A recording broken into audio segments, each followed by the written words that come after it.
What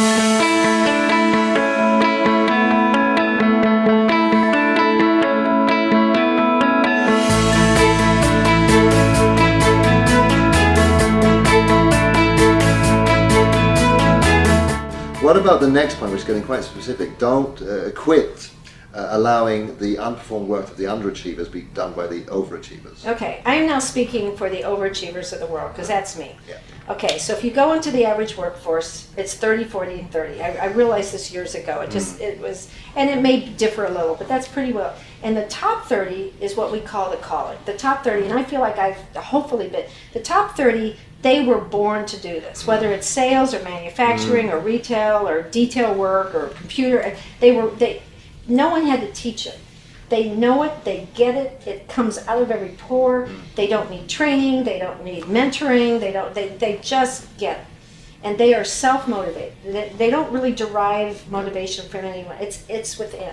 You know, I speak on stage and do everything I can, and no one has to tell me or make me, and it's not even the money. It's that when I'm on stage, I want to do so good, so bad, that there's nothing anyone could say or do that would make me want to do it worse than I want. So that's the top 30. And then in most organizations, we have this middle kind of 40. And the middle 40, they're outside motivated. They are motivated by incentive groups, and they are motivated by the boss calling them in, telling them you did a wonderful job, and they are motivated by trophies and emails and everything. And I call them a career. The first was called a calling. The middle group is a career. They want to have a career. They want to be motivated. They want to get raises. They want to move ahead. But they weren't born to do it. So these people need good leaders. They need, the top 30 doesn't, you could die tomorrow and they would be fine. The middle 40, they need the coaching and the mentoring, the cheerleading. They need leaders to show them the way. They're willing to do it. They have the willingness. They don't necessarily have the skill or the understanding. But then in most companies, there's this bottom 30. And the bottom 30, it's a job.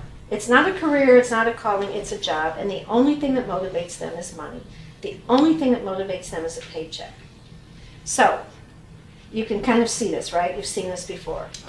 So here's what happens. Nobody wants to take on the bottom 30.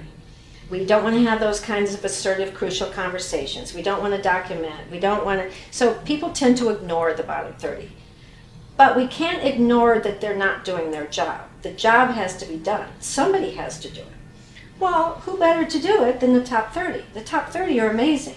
They never gripe, they never complain, they get everything done like this. So what we tend to do is we take the bottom 30, we just kind of ignore it. We don't set any rules, there's no consequences. Maybe once in a while we call them in and go, oh, I'm so disappointed in you, but they don't care. They don't care if you're mad. As long as the paycheck is being directly deposited, they don't care if you hate them, they don't care. So then we take the customers and the work from the bottom 30, because we don't want to get rid of them. We don't have the documentation to fire them, and we don't want to have the conversations to make them better, and we give it to the top 30. Well, the problem with the top 30 is they will do almost anything, but there's one thing they cannot tolerate, and that's unfairness. Can't tolerate it. When they are treated unfairly, it takes every part of their system and DNA. It just brings it to a surface.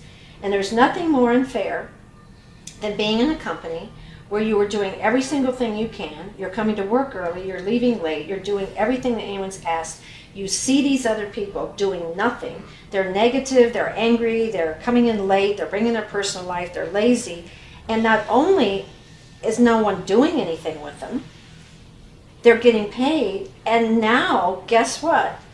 You're going to be doing their work because the work is given to you. Now let's look at the middle 40. The middle 40 are watching what's going on, and they're trying to decide, do they move up to the top 30 or do they move down to the bottom 30? They're at that. They can go either direction. Well, what do you think they're going to do? Which one do they want to be? They don't want to move up to the top 30 because they're getting dumped on. They're being taken advantage of. Meanwhile, the bottom 30 are doing nothing and getting paid, getting the same benefits and the same pay. So now what we have is the middle 40 start producing less, start being more angry, start hanging around with the bottom 30, and now they're mean and miserable and have an attitude. So I'm going into companies, and this is exactly the situation.